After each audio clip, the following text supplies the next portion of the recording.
എന്തുകൊണ്ടാണ് student AI powered MERN stack പഠിക്കുന്നതിൽ failure ആവുന്നത്? സ്റ്റുഡൻസ് ഫെയിലിയർ ആവുക എന്ന് പറയുമ്പോൾ ഇവർക്ക് ഒരുപാട് റീസൺ ഉണ്ട്.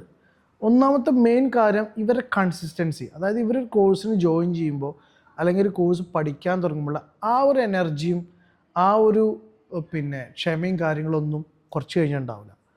അതിനൊരു കൺസിസ്റ്റൻ്റ് ആയിട്ടാണ് പോകില്ല. അത് ഒന്നാമത്തെ റീസണാണ്. പിന്നെ രണ്ടാമത്തെ റീസൺ കറക്റ്റ് റോഡ് മാപ്പ് ഇല്ല.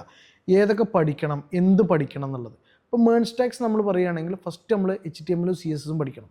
ഇത് പഠിക്കാതെ നേരെ റിയാക്റ്റിലോട്ട് ജമ്പ് ചെയ്ത് കഴിഞ്ഞാൽ അത് എവിടെയെങ്കിലും പോയി സ്റ്റക്കായി നിൽക്കാനുള്ള സാധ്യത കൂടും. അപ്പോൾ അങ്ങനെയുള്ളൊരു ഒരു റൂട്ട് ഉണ്ടാവില്ല. പിന്നെ എന്തെങ്കിലും സെർച്ച് ചെയ്യുമ്പോൾ യൂട്യൂബിൽ വീഡിയോ, അപ്പോൾ ഒരു കാര്യം സെർച്ച് ചെയ്താൽ 100 യൂട്യൂബ് വീഡിയോ വരുന്നത്.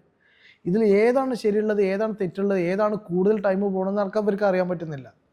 അതൊക്കെ പ്രശ്നമാണ്. പിന്നെ നല്ലൊരു മെൻറ്റർഷിപ്പ്, പിന്നെ നല്ലൊരു കമ്മ്യൂണിറ്റിയുടെ സപ്പോർട്ട്. നമ്മളൊരു കമ്മ്യൂണിറ്റി സപ്പോർട്ടാണ്. നമ്മളെപ്പോലെ ഇതേപോലത്തെ കുട്ടികൾ പഠിക്കുന്നുണ്ടെങ്കിൽ ഓരോ ഭാഗത്ത് നിന്ന് പറയും, ഇതൊക്കെ ഞാൻ പഠിച്ചു കഴിഞ്ഞു, ഇനി ഇതാണ് പഠിക്കേണ്ടതെന്നുള്ള രീതിയിൽ നമ്മളൊരു ലാഗ് ആവുന്ന സമയത്ത് നമ്മളൊരു ഒപ്പം നിർത്തിയ ഒരു കമ്മ്യൂണിറ്റിയും കാര്യങ്ങളും ഉണ്ടെങ്കിൽ ദാറ്റ് വിൽ ബി ഗ്രേറ്റ്. ഇതൊക്കെയാണ് ശരിക്കും ഞാനിപ്പോൾ മനസ്സിലാക്കുന്നത് ഒരു കുട്ടികൾ ഈ ഒരു പ്രോജക്റ്റ് അല്ലെങ്കിൽ ഒരു കോഴ്സ് കംപ്ലീറ്റ് ചെയ്യുന്ന ഇടയിൽ ബ്രേക്കായി പോകണതിൻ്റെ നല്ല രീതിയിൽ ഇത് കംപ്ലീറ്റ് ചെയ്യാത്തതിനുള്ള റീസൺ.